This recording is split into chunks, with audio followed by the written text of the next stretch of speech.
नमस्ते। आज हम डेल कार्नेगी की बुक के एक नए सेक्शन में एंटर कर रहे हैं, how to win people to your way of thinking. और इसका पहला रूल सुनने में थोड़ा अजीब लग सकता है, you can't win an argument. दोस्तों, कार्नेगी एक डिनर पार्टी में थे जहां उनके बगल में बैठे एक शख्स ने बाइबल का एक कोट गलत सोर्स से बता दिया। कार्नेगी ने तुरंत उन्हें करेक्ट किया, नहीं, ये तो शेक्सपियर का कोट है। कार्नेगी के एक दोस्त ने, जो शेक्सपियर के एक्सपर्ट थे, कार्नेगी को टेबल के नीचे लात मारी और कहा, डेल, तुम गलत हो, ये जेंटलमैन सही कह रहे हैं। बाद में कार्नेगी ने पूछा, तुम्हें तो पता था वो शेक्सपियर था, फिर झूठ क्यों बोला?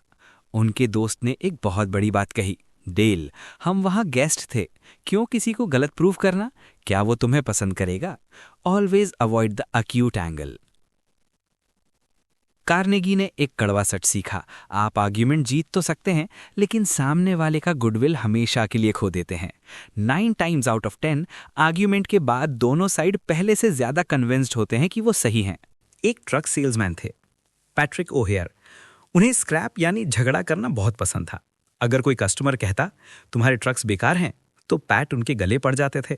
पैट कहते थे, मैं अक्सर आर्ग्यूमेंट जीतकर बाहर निकलता था, पर मैंने कभी कोई ट्रक नहीं बेचा। जब उन्होंने आर्ग्यूमेंट अवॉइड करना सीखा, तो वो स्टार सेल्समैन बन गए। अब अगर कोई कहता, मैं कंपेटिटर का ट्रक लूंगा, तो पैट कहते, बिल्कुल, वो बहुत अच्छी कंपनी है।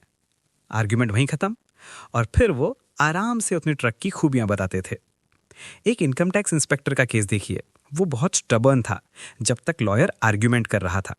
लेकिन जैसे ही लॉयर ने कहा, सर, आपका काम बहुत डिफिकल्ट है, मैं तो सिर्फ किताबों से जानता हूं, आप तो रियल एक्सपीरियंस रखते हैं, इंस्पेक्टर तुरंत ठंडा हो गया। क्यों? क्योंकि उसे बस इंपॉर्टेंस चाहिए थी। दोस्तों, बुद्धा ने कहा था, नफरत नफरत से नहीं, प्रेम से खत्म होती है। आर्ग्यूमेंट से कोई मिसअंडरस्टैंडिंग सॉल्व नहीं होती, सिर्फ टैक्ट और डिप्लोमेसी से होती है।